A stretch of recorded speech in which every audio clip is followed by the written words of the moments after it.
시간을 지키고 좀 전략을 하기 위해서 빨리 진행을 하겠습니다. 지금 윤영관 장관께서 여러 가지 국제 환경에 관해서 말씀을 해주셨고,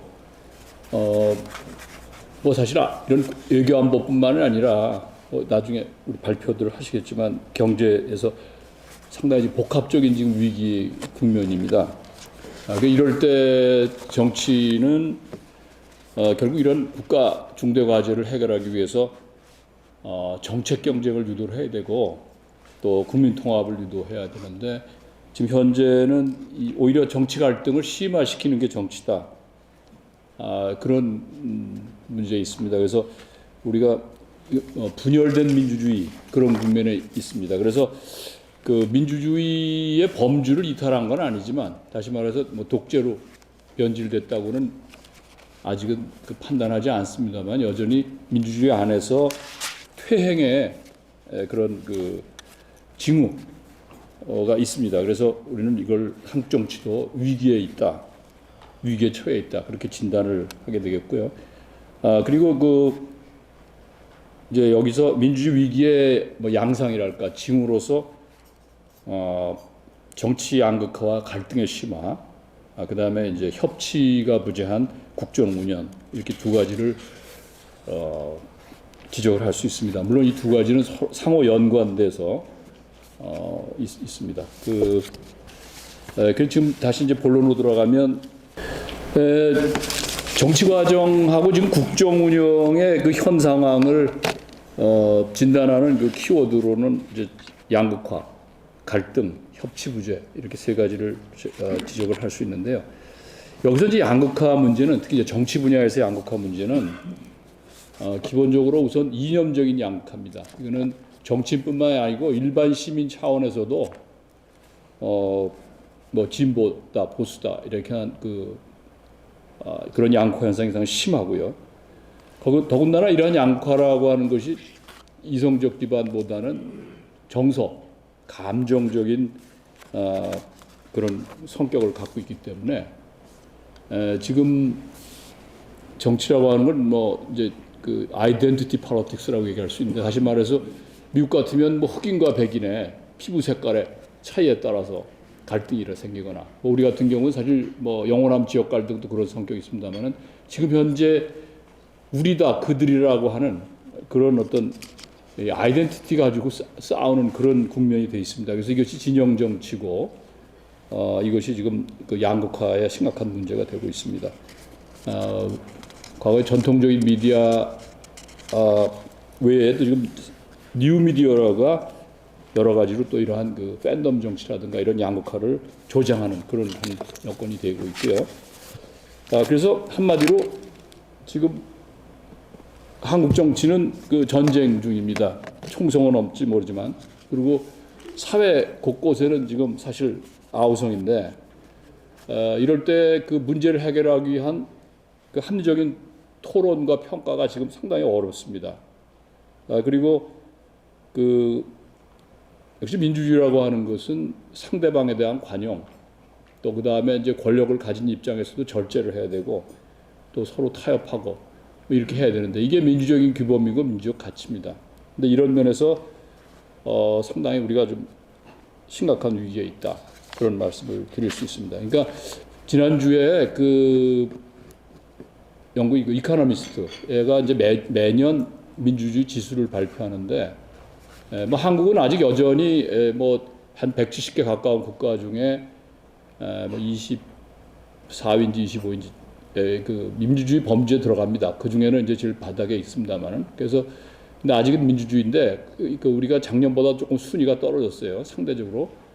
그런데 심각한 것이 뭐냐 하면, 한국 정치 전체를 한 B학점 정도는 줄 수 있는데, 5개 분야 중에 유독이 D 맞은 게 뭐냐면 정치 문화라는 분야입니다. 이것은 정치인뿐만 아니라 일반 시민들의 심리와 행위 차원에서 얘기를 할 수 있는데, 결국은 경쟁에서 패배했을 때 승복하지 않는 것, 또 상대방에 대한 관용을 베풀지 못하는 것, 그리고 서로 타협하지 못하는 것, 이런 면에서 지금 D학점입니다. 지금.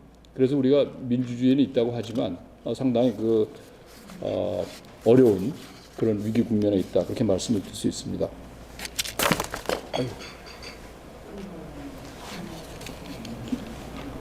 제가 요새 퇴임하고서 강의를 자주 안 해가지고 이렇게 다루는데 좀 서투릅니다. 죄송합니다. 사실은 그 지난번에 21대 총선에서 일당이 뭐 결국 그때 180석까지 다 가졌는데 이런 경우가 결국 독이 된 것 같습니다. 그리고 또 지난 대선에도 상당히 치열한 싸움이 있었는데 그 이후에 지금 계속되고 있습니다. 이게 큰 문제인데 결국은 그 야당 경우에 이제 제1야당 경우에 아직도 그 대선 패배의 어떤 그 결과를 갖다가 승복을 못하는 그런 심리가 깔려 있는 것 같습니다. 그래서 윤석열 정부 출범 이후에도 그 대통령이나 행정부의 공약, 핵심 그 국정 어젠다 이런 데 대해서 좀 입법이 돼야 될 텐데 그게 전혀 잘 안 되고 있습니다. 그리고 뭐 이런 예는 지금 여러 가지 많이 들 수 있는데요. 심지어 이제 어제죠 국무위원에 대한 탄핵 뭐 이런 사태가 생겨서 지금 뭐 사법 리스크다 뭐 이래 가지고 결국 내년 총선까지 과연 좀 건설적인 그 정책 논쟁이 가능할 것인가에 대한 우려가 큽니다. 그리고 이제 뭐 그 여권 입장에서도 사실 대통령과 여당서부터 과연 그 대야 소통 의지와 실천이 그런 자세와 그런 행위가 있느냐에 대한 그 문제점을 지적을 할 수가 있고요. 그리고 이제 사실 우리가 민주화 이후에도 뭐 역대 대통령 시절에 우리가 대통령제를 운영하면서 항상 지적했던 문제라는 게 뭐 제왕적 대통령제다. 그러니까 대통령의 권력이 너무 집중돼 있다라고 하는 문제를 지적을 했습니다. 그래서 그 윤석열 대통령 취임 후에 뭐 대통령 스스로도 그런 폐단을 시정을 하겠다고 하는 그런 각오가 있었던 것은 사실입니다. 그래서 뭐 용산 대통령 집무실을 이전을 하고 또 청와대 명칭도 대통령실로 변경하는 거 하면 상당히 축소됐죠. 인원이라든가 인력이라든가 여러 가지 면에서.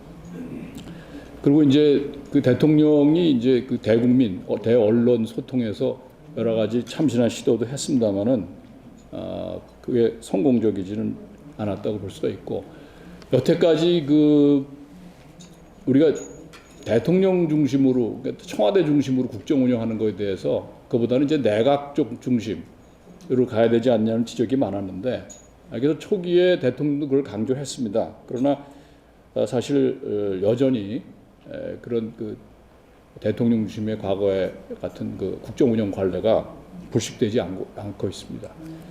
그리고 지금 현재 정부의 그 인재 등용의 폭 이것이 상당히 그 협의하지 않나 뭐 그런 비판도 할 수 있겠습니다. 그래서 이제 그 2023년 금년서부터 앞으로 향후의 정치 분야의 과제에 대해서 좀 말씀을 드리겠습니다. 아무래도 뭐 여야 할 거 없이 내년 그 4월에 총선 22대 총선에 아마 매진을 할 수밖에 없을 것 같은데요. 그런데 22대 총선은 확연하게 지금 윤석열 정부의 국정 운영에 대한 국정 운영을 잘했냐 뭐에 대한 그 성과에 대한 중간 평가라고 하는 성격을 갖게 됩니다. 그리고 이제 한국 경우에는 이제 미국 경우에는 사실 뭐 분점 정부, 쉽게 여서야대라고 하는 것이 흔한 일이기 때문에 뭐 국정 운영에 뭐 때로는 갈등도 있지만 그렇게 원만하게 국정 운영합니다만은 우리 경우에 여서야대라고 하는 걸 보면은 대통령이 그런 상황에서 국정 주도력을 발휘를 못합니다. 그래서 여당 입장에서는 아마 이제 그 선거 승리라는 게 절실하겠죠.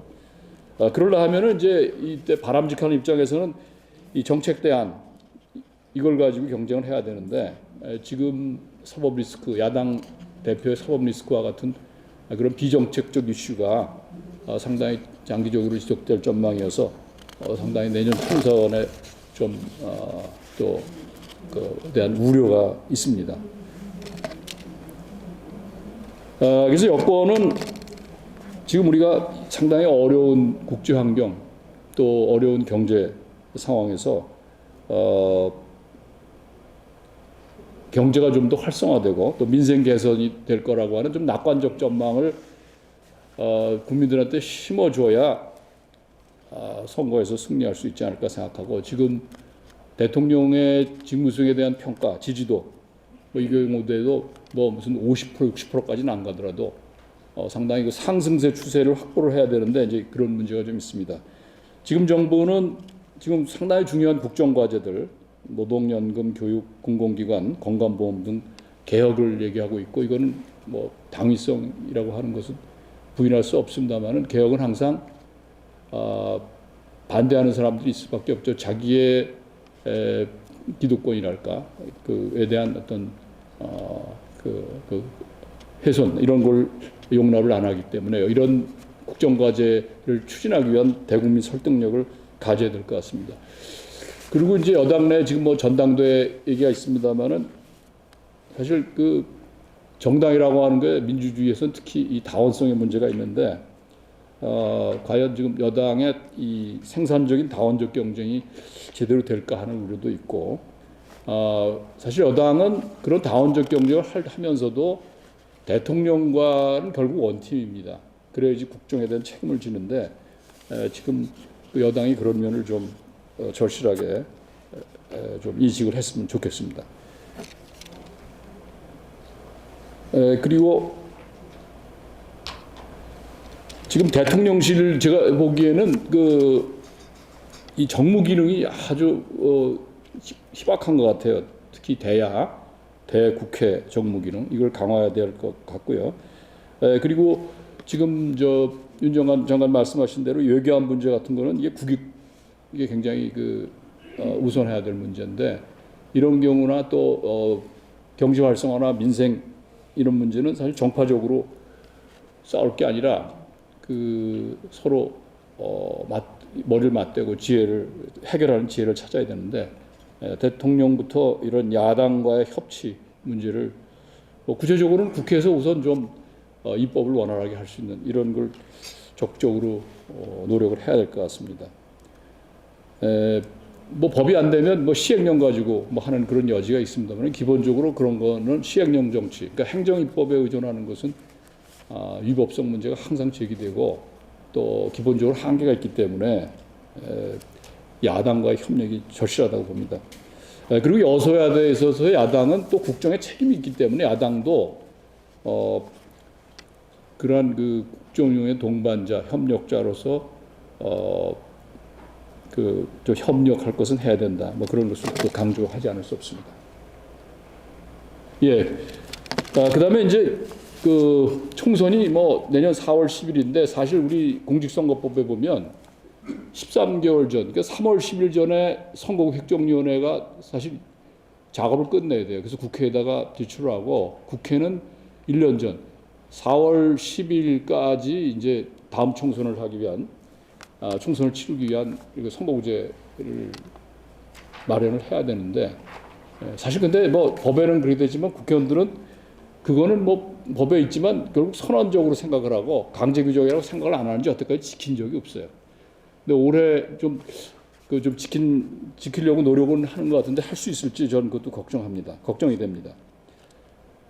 그런데 사실 이 선거구제를 저는 개혁이란 말을 쓰고 싶지 않은데요. 왜냐하면 개혁이라고 하는 것은 자기 발등에 도끼를 발등을 내리치던 그런 아픔이 있어야 되는데 그런 엄중함은 없는 것 같습니다. 그래서 그냥 개선이라도 좀 했으면 좋겠다고 하는 그런 바람이 있는데, 이거를 못하면, 다시 말해서 총선을 치르기 위한 선거구제 개선조차 못하면 그 뒤에 남아있는 무슨 개헌이니 이런 거는 더 난제이기 때문에 저는 가능할 것 같지 않습니다. 그래서 국회가 선거구제 개선을 해야 된다고 생각을 하고요. 그리고 지금 준연동 비례대표제라고 하는 거에 대해서 제가 자세히 말씀 안 드리겠습니다만 이게 지금 문제가 많아서 이걸 고쳐야 된다. 뭐 이건 다 아시는 문제인데요. 좀 자세히 보시면 되고. 그러면 이걸 어떻게 바꾸느냐 하는 문제는 지금 뭐 제도를 바꾸는데 여러 가지 목표가 있겠습니다만 당장 급한 게 그래도 정당 득표율로 봐서 좀 의석률이 비례성이 좀 제고되지 않냐. 그러니까 지난번에 더불어민주당이 지역구에서 약 50% 득표했는데 그 의석의 그 획득은 65% 정도 한 거거든요. 그러니까 이러한 정도의 불비성은 이건 심각한 불비례성이다. 이런 건 좀 완화를 해야 된다. 이게 왜 완화를 해야 되냐 하면은 이 제도를 그냥 놔두면 양대 정당의 과점 체제, 그 안에 이제 일당 우위가 있는 양대 정당의 과점 체제가 그대로 지속될 수밖에 없고, 우리가 계속 외치고 있던 지역주의 완화는 어렵습니다. 그러니까 특정 지역에서 일당 패권이라고 하는 것을 약화시키는 방법이 없기 때문에 기본적으로 이 승자 독식을 초래하는 이 소선거구제는 좀 축소를 해줘야지 되고, 그다음에 비례제를 확대하는 방향으로 대안을 모색할 수밖에 없습니다. 지금 현재 국회에는 한 6, 7개 정도로 분류되는 선거구제 개선안들이 의원들이 제출한 게 있어요.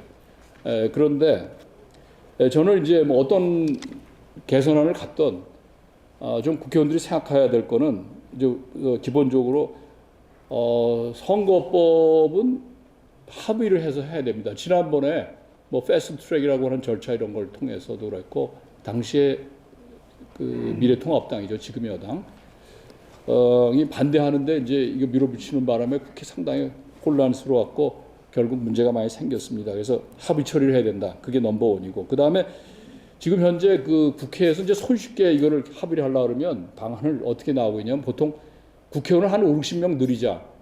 지금 김진표 의장께서도 뭐 많게는 한 60석까지 뭐 한 3, 40석부터 시작해서 늘리자고 그런 안을 내시는 것 같은데, 저는 지금이 그럴 시점이냐. 국회가 받는 불신, 그 다음에 이제 경제적으로 어려울 때 국민 부담을 가중시키는 방안을 모색해서는 안 된다. 그런 원칙이고요. 그 다음에 이제 뭐 선거제도를 바꾸더라도 전문가나 이해하고 뭐 그런 복잡한 제도보다는 선거인, 일반 유권자가 좀 쉽게 권리를 행사하는 방향으로 바꿔야 된다. 그러면서도 양당제 과점을 완화를 하지만 또 이 다당이 난립하는 체조는 좀 막아야 된다. 그다음에 이제 개선이라고 하는 거는 한 번에 이상적인 제도를 만드는 게 아니라 선거를 시간을 겪으면서 지나가면서 좀 조금씩 개선하는 방향으로 생각을 해야 되지 않냐, 그런 생각을 합니다. 그래서 제가 두 가지 안을 이제 시간 때문에 제가 자세히 말씀 못 드리겠습니다만은 두 번째 아마 그 중선거, 이거는 이제 대통령께서 얘기를 해서 제가 참고로 얘기를 한 거고, 제일 선호안은 사실 제1안인데 이거는 이제 그 우리가 익숙한 제도를 그냥 갖되 비례제를 좀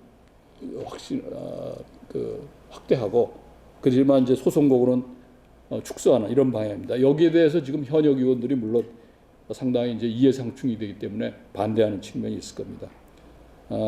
그런 방향으로 선거구제를 조금이라도 개선하자라고 하는 게 이제 제 일환이고요. 그 좀 자세하게 적어놓은 거는 좀 읽어보시면 될 것 같습니다. 그다음에 이제 지금 아까 말씀드렸지만 이 선거구제라도 조금이라도 개선을 해야 그래야 이제 이 헌법 개헌 문제를 논의할 수 있는데, 뭐 지금 현행 헌법에 여러 가지 긍정적 측면도 많았습니다만 좀 고칠 때가 됐다고 한다는 거는 그거는 뭐 상당히 합의가 있습니다. 근데 이거를 이제 대통령이 나서서 하면 뭐 여러 가지 또 오해가 있기 때문에 결국 이제 우리 여기 김영호 의장님 계십니다만은 역대 의장님들이 이 개헌하기 위한 연구들을 많이 해놨어요. 지금 이제 선택의 문제입니다. 그런데 지금 현재로서는 통치구제뿐만 아니라 사실 개헌 논의라는 게 이 범위가 상당히 넓고 이게 또 판도라 상자 같아서 이게 사실 쉽지가 않습니다. 그래서 저는 사실 다음 총선이나 끝나서 국회에서 본격적으로 논의할 수 있지 않을까, 뭐 그런 생각을 하고 있습니다. 시간이 됐기 때문에 이 정도로 정치분과 발표를 마치겠습니다.